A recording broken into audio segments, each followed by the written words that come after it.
Welcome to the Look Who It Is podcast, where we sit down with artists to talk music, life, and all the stories in between. Now here's your host, Dane Engel. Hey everybody, today I'm talking with Caleb from the band His and Hers out of North Carolina. Tell me how you guys got started. Sure. So we've been married for 17 years, first of all, Sara and I. Before we started having kids, I played some solo gigs here and there at some bars around town, things like that. And then that kind of came to a halt after we had our first, who's 15 now. So by the time he got to be 3, 4, 5, I kind of had the itch to get back into it. And we actually had a friend of ours that had us come sing at her wedding as a duo. So we went and we did that. We sang at her wedding, sang a few songs, and it was kind of like an aha moment, like, oh, we could maybe do this together and kind of make a thing of it. So we started to go out as Caleb and Sara at bars and restaurants and that kind of thing, doing this 3-hour cover gigs and kind of going through that grind. So we did that for a couple of years, and then we would start to kind of sneak in some songs that I had written, and kind of get down that path of trying to make that transition from, playing mainly cover stuff and bars and whatnot to doing more original music. And when that happened, we decided we needed a name. So I believe Sara saw some hand towels at TJ Maxx that said His and Hers, and she's like, "Oh, that'd be a great name." So it was as easy as that. We went with it, and we've been His and Hers ever since. Yeah, it is catchy. I like it. Yeah. I was proud of her. I always struggle with thinking of names of a band name or name of an album or even naming a song. It's hard for me to think of something that's witty without being obnoxious. So Right. Yeah. Must be a man thing. Yeah, I guess so.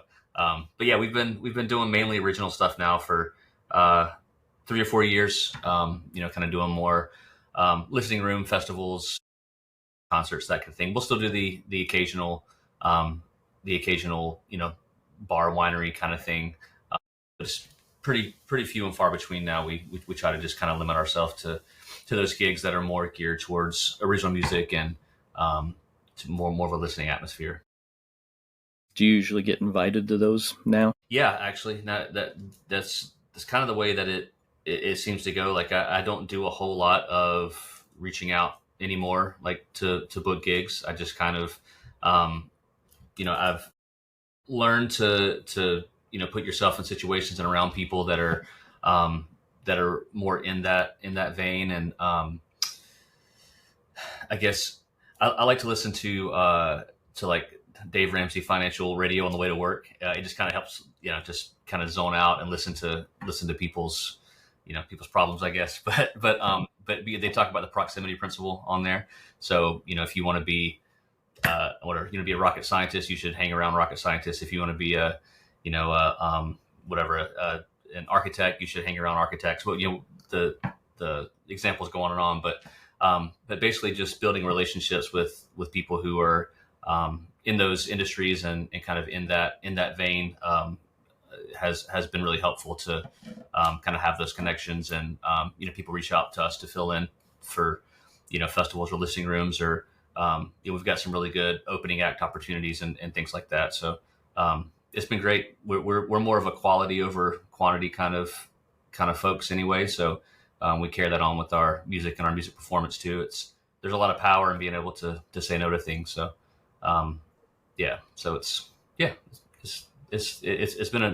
we've been blessed over the last couple of years for sure. You played some pretty large venues too. Yeah. We kind of have like it used to be internal, but now it's pretty like a literal list of the kind of bucket list venues that we've like to play, and we've been able to check off a lot of those, like in our region at least. We were able to play Merlefest. We've played the Ramkat several times, which is in downtown Winston-Salem. It's a 1,000-seat venue there. We played the Reeves Theater in Elkin. We've played Willingham Theater in Yadkinville. These are all places that we would go to see shows and be like, man, it'd be nice to be able to play here one day. And we've been able to pull it off. Played at the Night Theater in downtown Charlotte last year. That was a really cool experience. It's where the Hunger Game was filmed, so that was fun. Yeah. What's been your favorite so far? Venue wise, we always love to play at the Ramkat in Winston. It's kind of like our hometown, like, you know, big venue, if you will. So like I said, it holds 1,000 people. It's inside. We opened for the Steel Drivers there a couple years ago. That was sold out, 1,000 people. That was awesome. That was so much fun. We played with a boy named Banjo, and then we played with Vince Herman, who's from Leftover Salmon. We played with him there as well. And then upstairs they have it's called the Gas Hill Drinking Room, but it's basically like a listening room kind of environment, and it seats like 100. And we've played that several times. We played that with some music friends of ours locally, so we always have a good turnout when we can pair up with some friends and, you know, sell a few tickets and have a good time. So that's probably our favorite place to play locally. Anytime we can play outside on a big stage, you know, at a festival or something, you know, something along those lines, that's always a great time too. But the Ramkat always have kind of a special place in our heart, if you will. So. Right. Is there a big difference between playing in a theater or something like that than playing a huge festival? Yeah, and not to say we've played a huge festival, but we have played some festivals. When you're in a theater, you know, it's a lot more. Everything's a lot more intentional, I guess, might be a way to put it. You know, everything's a lot more focused on the stage, and everything's curated really to the music. Sometimes at a festival, there's other things going on, and, you know, it's kind of a come and go. Especially if you got multiple stages, people are just kind of walking around, and you know, and we're not at the point where we're playing, you know, Saturday night at 9:00 on one of these festivals. You know, it's usually a middle of the day kind of thing, and coming and going. Those are just fun for us because they're, I don't want to say low pressure as they're not important, but we can go up there and just have a good time and, you know, not feel the pressure of, you know, hundreds of eyes on us sometimes. So, yeah, I've seen some footage of you guys playing a festival outside. Yeah, them on YouTube or on your TikToks and stuff. Yeah. I need to do better about posting, but yeah, we. I guess probably the biggest crowd we played to was just this past July 5th. Our hometown has a pretty big amphitheater at our community park. Excuse me, and just for kind of scale, we've got about, I don't know, maybe 40,000 people that live in our town, and there were 6,500 at this 4th of July celebration that we got to play for. So that was a lot of fun to play for that many people that are all from our hometown and surrounding areas. So yeah, that was definitely a blast. So then, but music isn't your only job. I mean, you have kids and stuff, but you also work too. I do, yeah. So I'm a nurse manager in the operating room at our large hospital here. So luckily I have a great leadership support system there that allows for, you know, freedom to do music when things come up. But it's a Monday through Friday, you know, 8 to 5 kind of deal now. So and then Sara, my wife, she's a full-time teacher at our high school. Nice. Yeah. So you got to have some good time management skills, huh? We do. Yeah. We really have to plan. And our bass player is a lawyer, and our drummer works in the lumber industry up in the mountains. So yeah, we have to kind of clear everything with each other before we agree and go forward with a gig or an opportunity, just because we've all got so much going on. So we're the only ones our drummer does have a teenager, but we've got the 2 kids. So usually if we can work it out, then the guys are great to pile on behind us. But yeah, we've got to clear it with everyone's bosses. So how long has your bass and drum player been with you? It's been about 3 years that the 2 of them have been with us. So it started out with just, you know, like I said, me and Sara. We were just a duo for a long time. We had a couple people fill in, you know, playing bass for us just for a couple of shows here and there. And then one of those guys actually left and played an Old Crow Medicine show for a few years, and we just saw him down in Wilmington opening for the Wood Brothers. But then we met Drew, our bass player, at a gig we had. I can't remember if it was for Christmas or Halloween, but it was for an occasion, for a holiday. and he was there, and it was just Sara and I. He said, "Hey, you guys really need a bass player." I'm like, "Oh yeah, you're right, we do." And he's like, "What about me?" So we brought him in, and I don't want to say audition, but we kind of play with him for a few times, and it's good fit. He's a great guy, always dependable, and just a good guy to be around. But then the first gig he played with us was a ticket event at the Gasville Drinking Room that I mentioned earlier. So he kind of hit the ground running there, and then probably 6 months later, he knows Bucky, our drummer, and he brought him in, and again, just a good fit and a good time, and really allowed us to kind of expand some of the music that we were playing, having drums for sure. So it's been great playing with those guys. You have an album that came out in 22. Yes, the last full length album we had was in 22. That was, you can kind of, I don't know if I can turn my computer, but you can kind of see the studio here that we're sitting in. So, this is before Drew and Bucky, so everything on that album was just me and Sara recording everything here. We put that one together.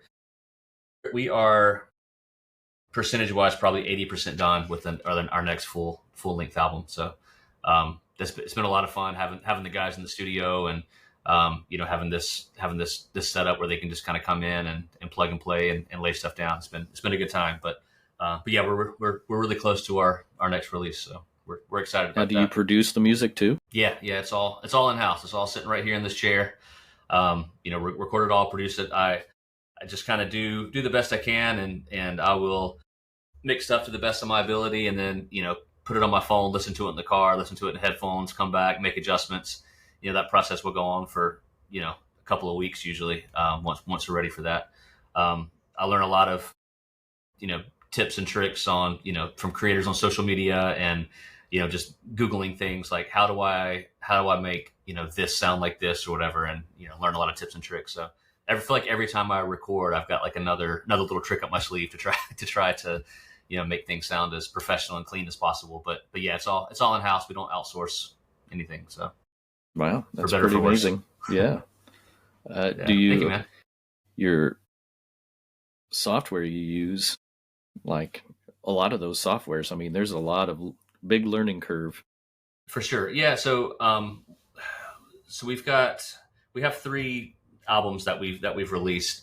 The first one was with an old, thick, chunky MacBook on GarageBand with a $25 microphone and a little interface box that a buddy gave me for free, and we did the whole thing on it. And then the next one was a little more advanced, if you will. I had a 2-channel interface for that one, so that was fun. But yeah, now we've got. I work on Logic Pro now, so we use that. So having GarageBand experience before has made Logic an easier transition because they're pretty similar. It's just GarageBand on steroids, pretty much. But yeah, just there's so much. There's so many nuances to all the different techniques. Recording drums live, it has been a giant learning curve. That's probably been the biggest new thing to learn, is how to record drums live, how to make them sound, big and bold without clipping out. So that's been an experience, but it's again it's a lot of fun to mess around with, and it's nice having it here at the house. Just hop upstairs and goof around for an hour and see what happens. So right, you ever get frustrated and you're like, we're going to a studio?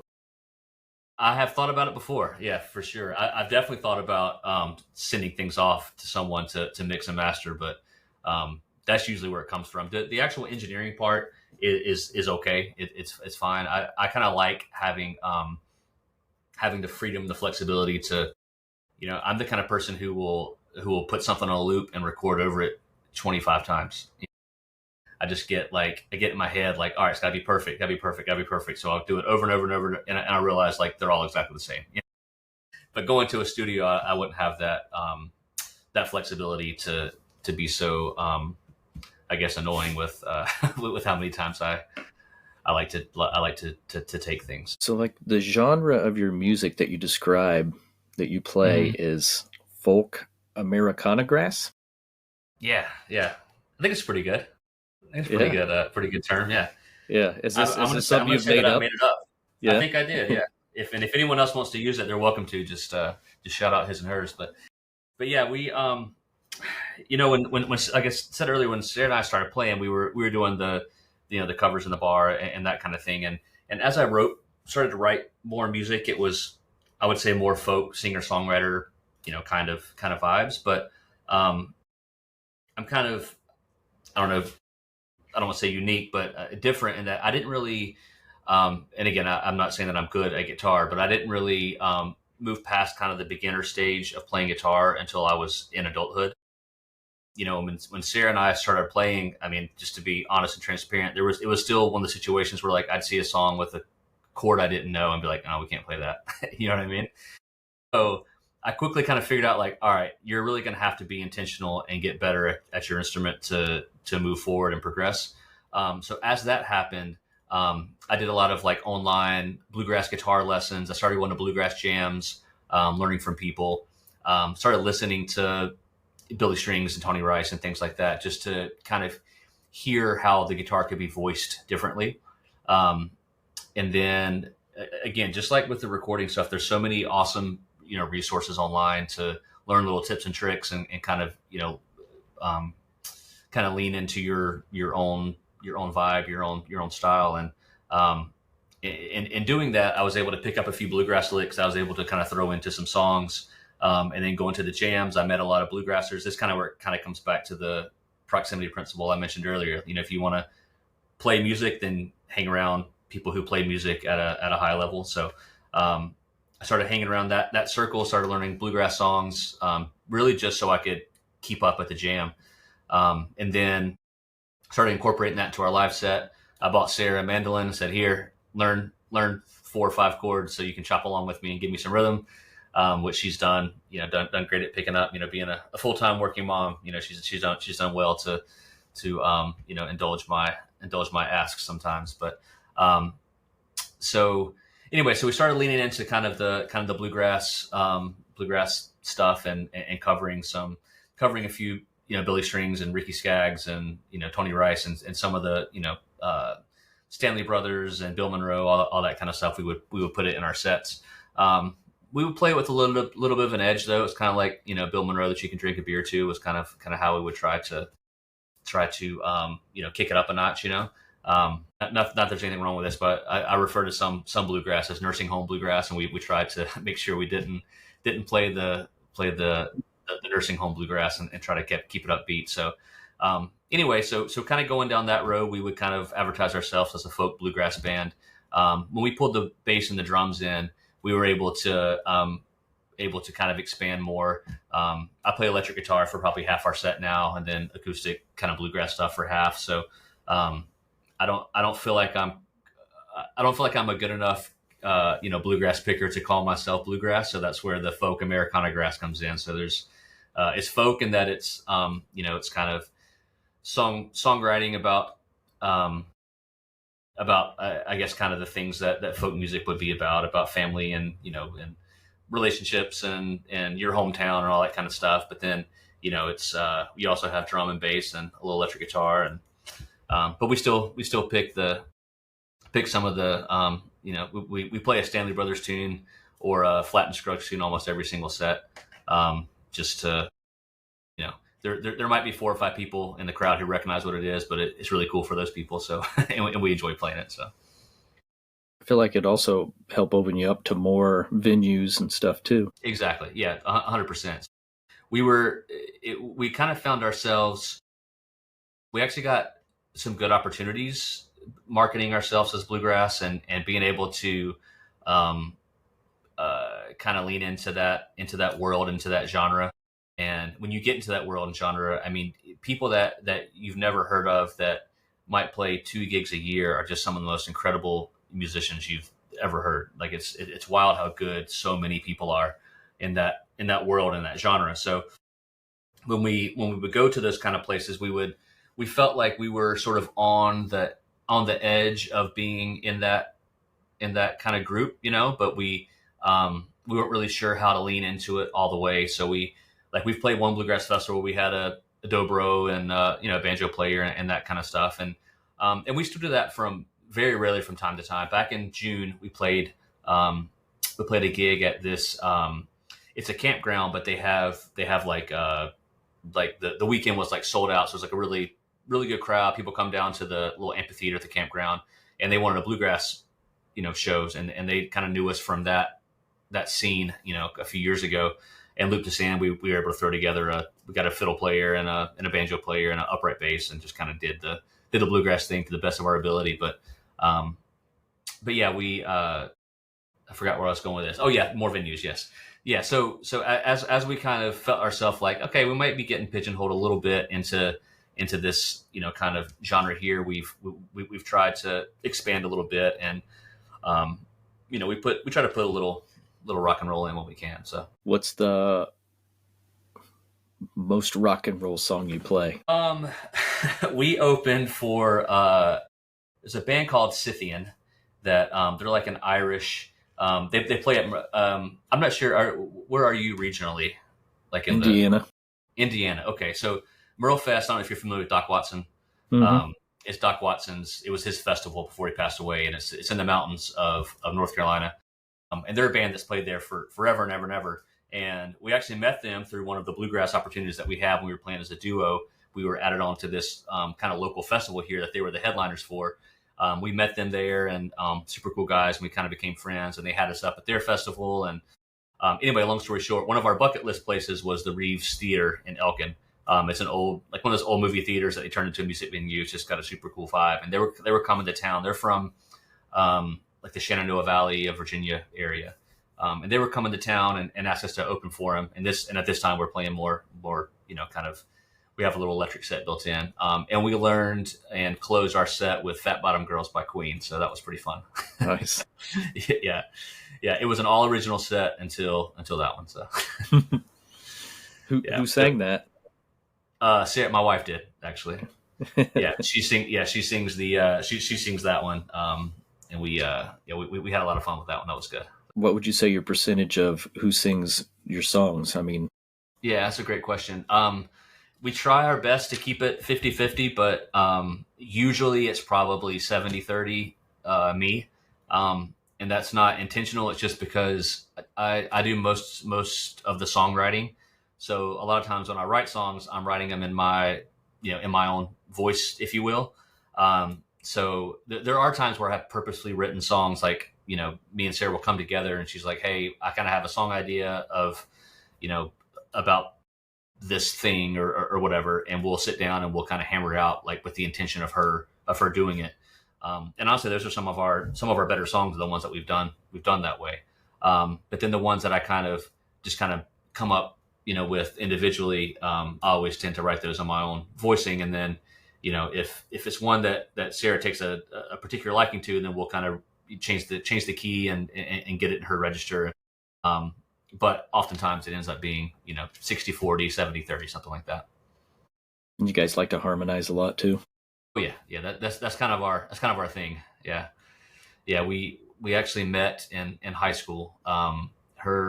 My mother-in-law, Sara's mom, was our chorus teacher at high school. And we met through that program and went to high school and sang together the whole time. And then doing this now. So yeah, singing a harmony is a big part of our act, if you will, and big part of our sound. We both grew up singing in church and kind of doing the gospel thing. Sara's church actually had no instruments in it, so it was all a cappella harmony singing. So that's really where her love for harmony kind of came from. Now, I've seen you also have a live album.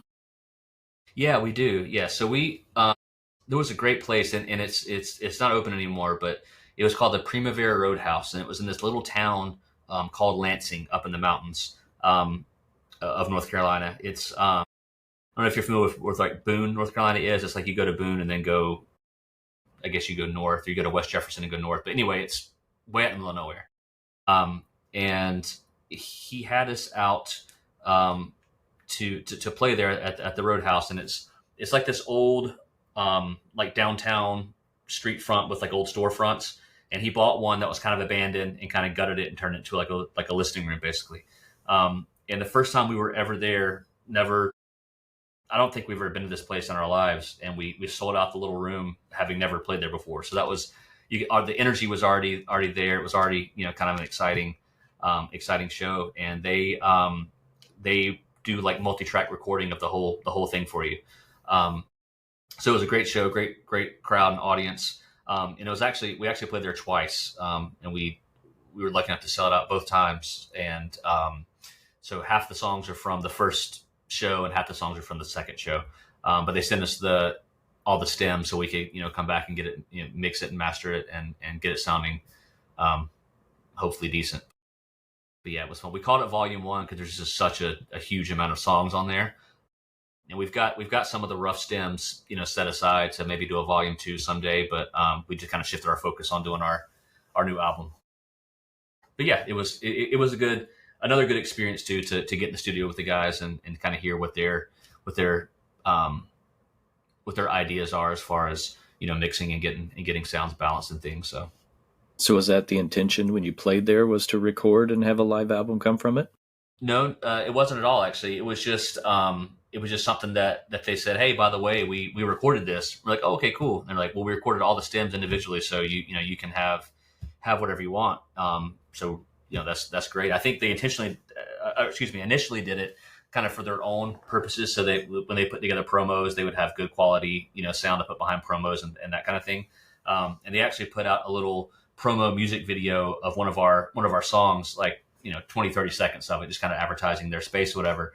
And it sounded awesome. So I messaged him like, hey, where'd that come from? He's like, oh yeah, we have all the stems from your shows. So he put them in a little Dropbox for me. And so it was just a nice little surprise. Yeah, that's awesome.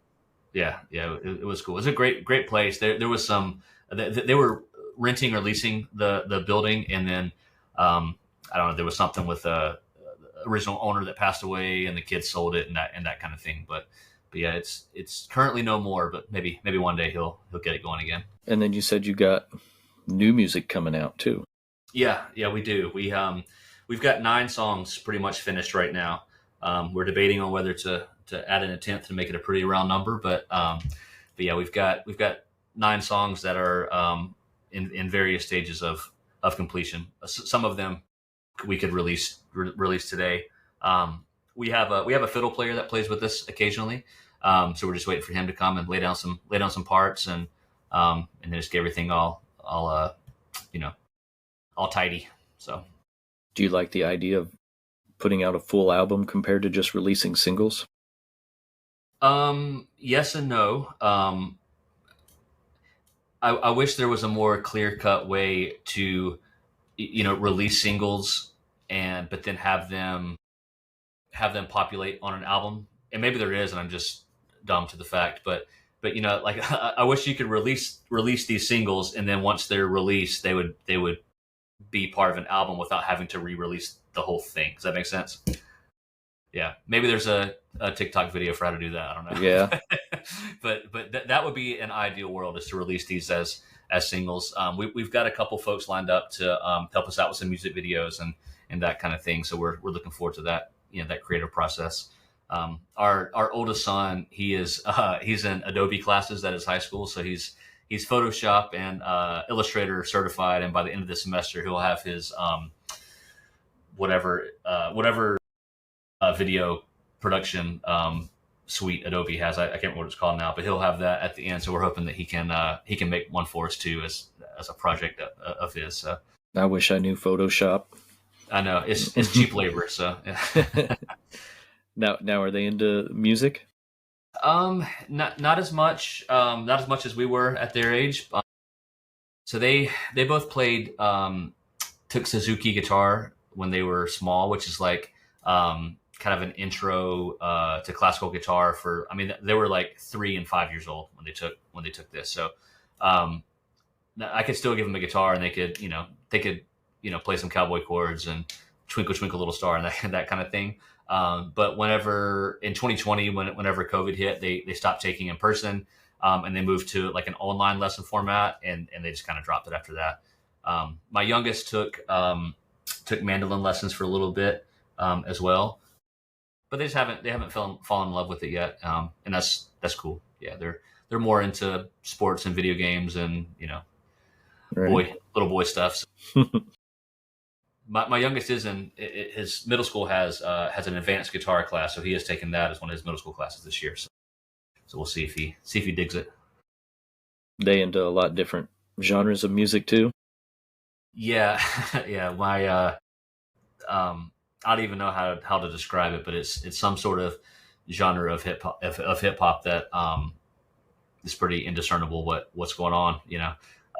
There's I got my oldest son tickets to see Ken Carson for his birthday.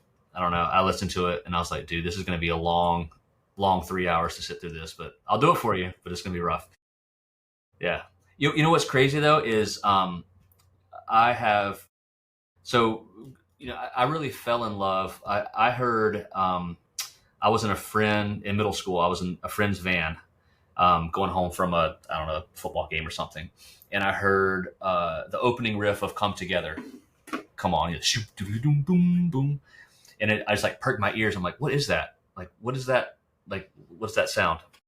And found out it was the Beatles, and I had this like Beatles obsession from like 7th grade to like 9th grade, and then I fell in love with Nirvana and Hendrix, but then really I got absolutely obsessed with Radiohead and even Coldplay to an extent. Don't judge me, but early Coldplay was good, but I got obsessed with Radiohead. So anyway, I mean I listened to Radiohead for probably 15 years, like as my pretty much close to exclusive artists I will listen to all the time. And now a couple of their songs have like gone viral on TikTok, and it came on the radio station. We were listening to, I think the Spectrum, like on Sirius or whatever, and where their songs came on, and my youngest was in the back singing all the words. And I was like how, wait, how do you know this? He's like, this is Radiohead. I'm like, yes, I know it's Radiohead. Like no one likes Radiohead but me in this house. But so that's been cool to see kind of that resurgence of of their music, and maybe my youngest will become a Radiohead addict like I was. So yeah, I do have to give TikTok props for bringing a lot of older music back. Yeah, I say older, but sure. it doesn't feel that it doesn't feel that old. Sure, yeah. I mean, I was in college when In Rainbows came out, and but that's been 20 years. So you're doing all these big things. So obviously you want to keep doing more and trying to push more stuff out there. Yeah, we do, man. We're I don't know what the end goal is and what we're ultimately looking to achieve, if you will. Honestly, we're just trying to have good experiences and have fun and put out music that people enjoy, and that maybe it speaks to someone, and it gives them a happy feeling or makes them reminisce or whatever. That's kind of the ultimate goal, is to have a good time and maybe help somebody through something. Or we played, it's a good segue into, we played a show this past weekend. We have a good group of local musicians and local bands kind of in our hometown that are more interested in playing original music and whatnot. And one of them put together they call it a mini fest this weekend at this really nice venue in town. They usually host weddings there, but they have a really nice amphitheater that they built. So we had a little festival there. But this lady came up to me and she's like, hey, can you, my name's whatever. Can you play the song that I wrote so many years ago called There's a Ghost? And it's on one of our 2 albums ago. And I was like, I'm gonna be honest with you, I haven't even thought about that song in 5 or 6 years. And she's like, my husband passed away last year, and we saw you guys at this burger joint that used to have music back when we played as a duo. So we saw you guys there, and my husband loved you ever since, and that was his favorite song. And I was like, God, sorry. Like, thank you, and I'm sorry, and I don't remember it, and I'm sorry. So I don't know, just if we can write songs that are real and vulnerable, and maybe it'll connect with someone, and that's what it's kind of all about, I guess. And having fun and having a good time. So we try our best to not take ourselves too seriously, but we try to take the art seriously. And I think that's kind of where the line is. So you just have fun and jam out together a lot? We do some. We're working parents, so our ability to come up and just jam out isn't always there. But yeah, there are times where we'll sit down and we'll just kind of sing through. We like to sing hymns and things like that, just to kind of work on our harmony and just kind of enjoy each other's voices. We always call our gigs. We always refer to them as our date night. It's kind of a good joke for the crowd. We thank them for coming to our date night tonight. We appreciate it. But yeah, we're able to just kind of hang together and we're able to express ourselves with our music. As a couple and as a group, and that's a really nice way to be able to connect and sometimes connect, sometimes have fun, sometimes help wind down. There's just a lot of great benefits to being able to play music together. Do you often get a lot of your ideas for your songs just randomly? Yeah, I write songs all the time when I'm driving. That's when things come to me a lot. I don't know if it's if I'm listening to other songs, I feel like give me inspiration sometimes. Like I'll hear a line, I hear a chord change, I'll hear whatever that pops something into my head. I'm like, ooh, that might be something. So I'll try to speak into my, if I pull out my voice notes now, I mean, there's like literally thousands of notes. Most of it's probably nonsense, but there might be something in there.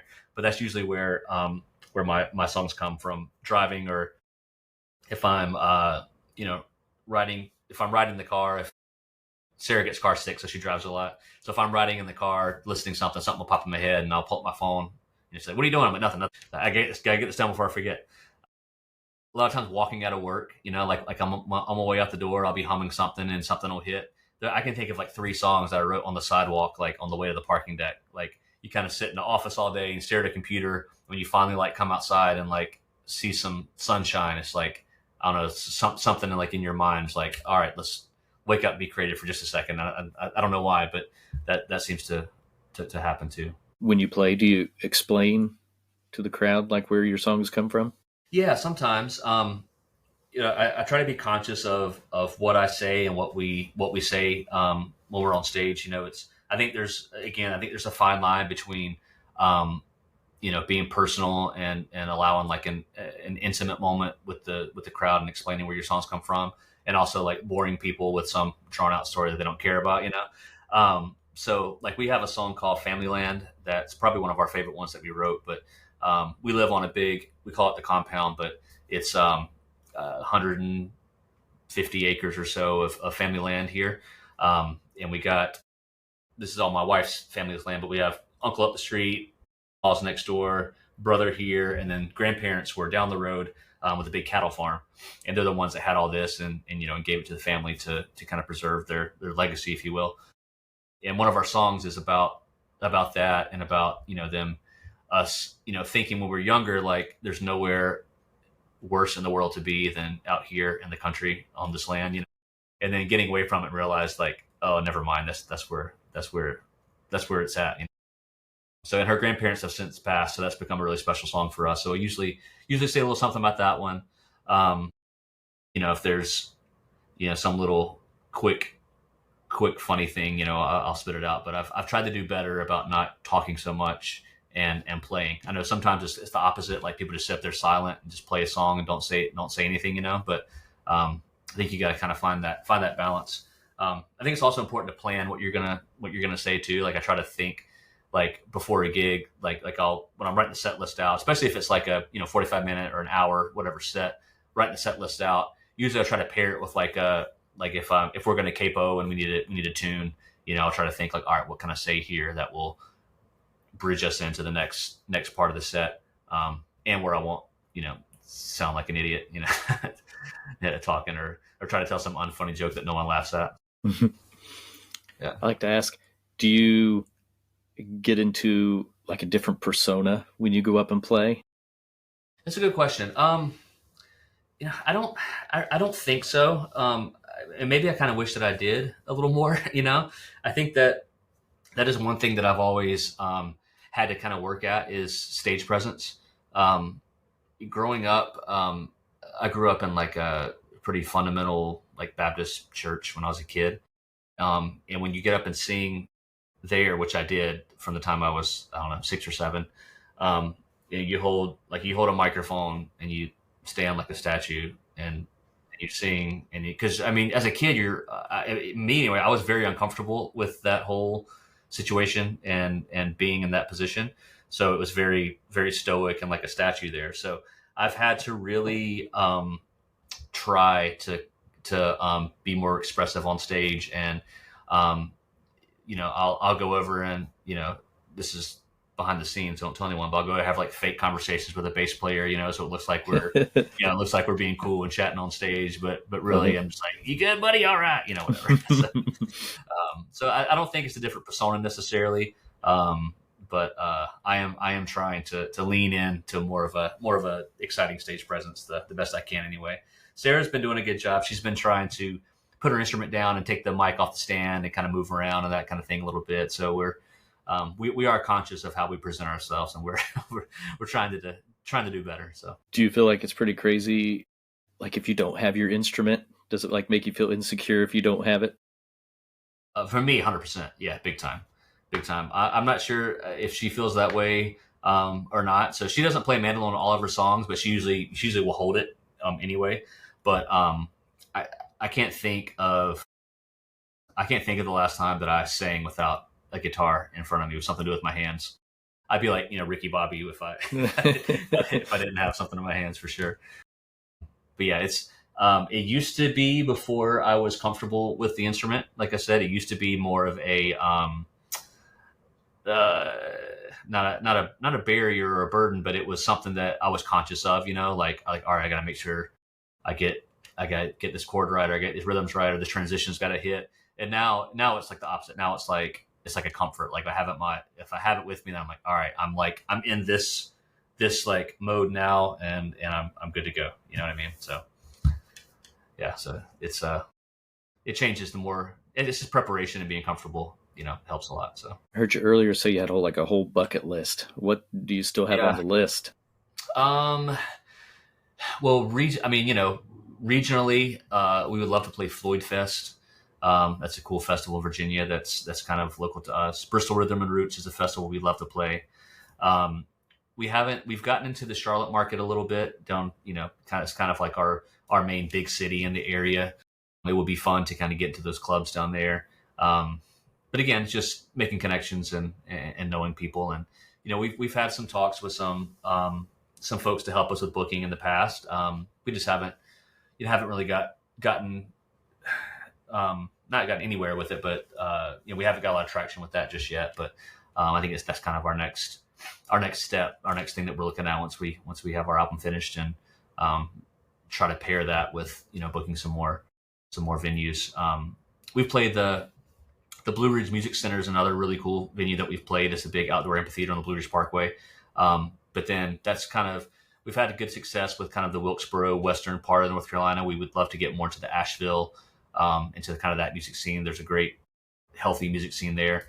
We've played a couple of times at some smaller venues there. So there's the Orange Peel, the Gray Eagle. There's all these music clubs in the Asheville area that we would love to get into. But we try to be grateful for the opportunities that we have and that have gotten, and not dwell too much on what hasn't happened yet. But yeah, there's definitely a list. So. Have you ever been to the IBMA? No, we actually haven't. So the one time we planned on going, it was one of the years in Raleigh, and it rained. It was like terrible weather. And the other times we've seemed to have gigs almost every single time it comes up. So we were slated to play one of the showcases the year that we got rained out, with some friends from the Bluegrass Jam that we used to go to pretty regularly. They had a showcase at one of the IBMA stages, but yeah, it didn't work out. And then now I guess it's in Chattanooga maybe, or something like that now. But yeah, we haven't made it out there. Is that on the list maybe?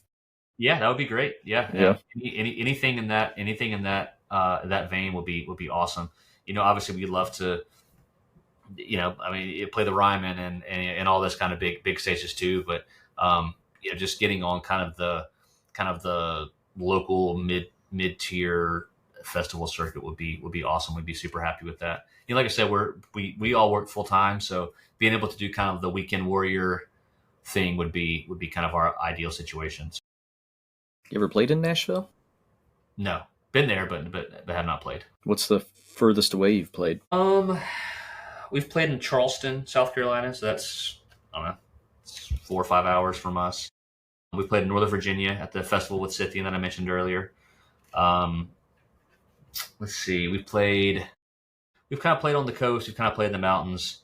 So yeah, probably a 3 to 4 hour radius is kind of the farthest that we've been able to get to so far. Yeah. Is that just from booking, or is that like a preference? Yeah, I think to get any farther out than that, we'd have to, it's gonna sound bad, but really like think about it, so, it would take a lot more brain power and effort than we've been able to kind of put together, as a group, really. The summertime is kind of our prime time to travel and that kind of thing. So my wife doesn't work in the summer; she's a teacher. So we've looked at doing some. We traveled out west. My wife and I with some other families, a vacation thing. We went out to Arizona and that area, and we actually looked at a couple places while we were there to see. But we didn't get any responses out there. But that would have been kind of a cool experience. But yeah, it's something that. We want to make sure that we're ready musically for it, but in terms of, is it going to be beneficial for the venue to have us out that far away and that kind of thing. So we want to be respectful and conscious of that. I think that sometimes bands get kind of caught in the trap of like, I want to go play here and I'll do this, do that. But if they're not ready for it in terms of what they can bring, then it's just going to be might be a bad experience for both parties. And we just want to make sure that we, explore avenues that are going to be beneficial for us and for whoever has us out, So that's kind of where we're at with that right now.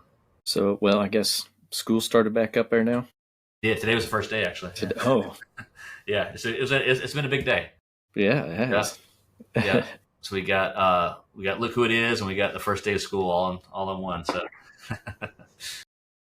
So that kind of slows you down now for summer shows. Yeah, sort of. Mainly for weekday shows, we're pretty limited to weekend shows unless it's a great opportunity. There are times where we'll just take time off work and do something that's that's out of town, or if it's a weeknight, we'll just power through the next day kind of thing. But it's got to be the right opportunity. We're not going to go we're not going to go play something until 10, 11 o'clock at night. And so that's not a good opportunity for us this time of year, especially. So yeah, it's more weekend warrior kind of stuff right now for us. How late can you play? I mean, I guess if you're playing inside, it's not bad, but I mean, festivals and stuff, eventually you're not going to want to be out there in 40 degrees. Yeah, no, we moving into the like November to like late March. We're very, very selective on what we do and what we don't do. If it's an awesome opportunity, there's a creator that I follow. His name's Rhett Scholl. He's a guitar guy, and he does like cool gear reviews and stuff like that. But anyway, he talks about the criteria that he thinks of to select gigs, and he says that he thinks of the opportunity, of the money, and of the hang. He says, or like the experience with like if it's gonna be fun. So. I have kind of thought about it like that. So if it's an awesome opportunity that outweighs these other two things, but it's a great opportunity, then we'll consider it. But usually it needs to have like two of the of the three. Like if it's fun and it pays well, but it's to just some friends that want to get some music together. Okay, cool, we'll consider it. Or if it's going to be fun and it's a great opportunity, but it doesn't pay well, then we'll consider that as well. If that kind of makes sense, but. So it kind of has to meet that criteria for us to do something when it's, if it's bad, if it's cold outside or if it's late night or that kind of thing. So we're pretty slow. We always seem to get busy like leading up to Christmas, and then we go dark until spring usually. So once in a while we'll have an indoor gig. Like we played this past January, we played a headlining show at the drinking room in Winston. Like a ticketed event or whatever. But that was kind of the only thing we had for like 3 months. What do you do in that downtime? Take the kids here and there and everywhere, and just be. I mean, music's a big part of our life, but we're parents and spouses first, and that's always going to come first for us. So that's an opportunity for we're season ticket holders for the Charlotte Hornets, so we go to a lot of Hornets games in the wintertime. We call that our winter vacation. That's kind of how we justify paying for it, and B, we kind of look at that as like, all right, here's something we can look forward to when it's freezing cold outside and there's not much else to do. So we do that. I coach youth basketball, but we're pretty busy people, so we do have a lot going on. But then we take the opportunity to try to record a little bit, try to write some songs. So now that the studio is up and running, we can hopefully take advantage of that more during our upcoming downtimes that we have. So do you have like an ETA on when you'd like to have all this music done and have a new album out? Sure. Yeah, it's almost September now, right? So if we could have it done by Halloween, that would be awesome. I think that's a pretty reasonable goal considering how much we have at this point. So that's kind of what we're shooting for. Hopefully get at least one music video out before then of one of our songs that's finished. So try to get a few videos posted to socials and things like that. Just kind of stir up some, maybe get a new person or two listening to us. So, have you played any of those songs live? Oh, yeah. There's my track list sitting right here. Can't show it to you. Don't give me secrets away. I would say of all of these songs, there's only one on the new album that we haven't played live yet. So it's songs that we've we would get together as a band and and say, hey, here's a song I've been working on. Let's kind of work through it. And then at our next gig, we would just like, hey, let's go for it with that new song, and then just start playing it. And then we have found it. Our other albums have been kind of the opposite. Like I've come into the studio and said, because again, it's just been me and Sara. So I'll say, hey, here's a song that I wrote. Here's the kind of the scratch track for it. See what you think, and let's start there. This has kind of been the opposite. We've been playing these songs live for some of them a couple of years without recording them. So we're really comfortable with them. So when we came into the studio, we already had the structure figured out. We already had ideas for, harmony parts, for, kind of special things that we can't always do live that we could add to it to give it some volume and some extra flavor. So it's actually been really cool to kind of do it that way, write the songs, play them live for a little while, kind of get them under our belt, and then come to the studio to hash them out. You think the songs change much from playing them live and stuff to when you come in? Like you come in and you have some ideas and you're like, well, I just want to completely change this part, or a little bit, yeah. Especially with our bass line, our bass lines have really evolved in the studio. Because I recognize that sometimes I might not be the best deliverer of how I think a song should sound. Like I'll play it for the guys and say, hey, here's a song I wrote. Here's me singing it. Or oftentimes I'll send them I'll just sing it to my phone and just text it to them so they'll have something to listen to. Here's a song. Work through it next time we get together, and then maybe play it live on whatever XYZ date. So they're just kind of, I won't say they're winging it, but they're just kind of going with the flow, feeling it out, playing along. Our bass player is a big jam band kind of guy, so he's not like a strict 1/5 dum dum dum dum kind of bluegrass player. Right. He's kind of all over the place and likes to experiment a little bit. So when we got in the studio, it was pretty fun actually to see how that side of his thinking could kind of make the songs better in our opinion. So it's kind of cool. So we were playing through them live, and just like I do, like I loop my guitar parts I do the same thing for him, so we could play the bass line over and over. And as he kind of as his parts kind of grew, that's what he plays live now on several of the songs. So that's kind of fun to see him sort of shift based on the time we've been able to spend in the studio. So makes him more folk Americanagrass. That's right. Yeah. There's a song called Miracle. I'm looking at the one here right now. So it went from a pretty straightforward song to now it's got this. There's a song called Sissy Strut. It's like an old like funk song, whatever. And he's like, I want to try this Sissy Strut style bass line. I'm like, all right, go for it, man. And it like fit perfect. So that's what he rolls with now. So awesome. Yeah. Well, all right. How can people find your music and find out more about you? Find out where you're Sure. playing? Yeah, man. So we have a website. It's called hisandhersnc.com. So NC for North Carolina. Hisandhersnc.com.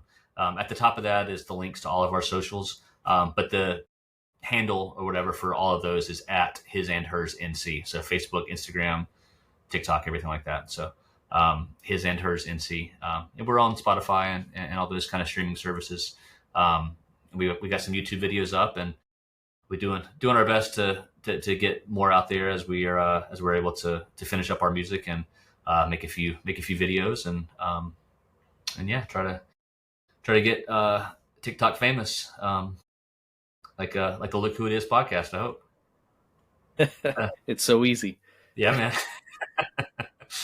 Yeah. All right. Thank you very much. Thanks for coming on, man.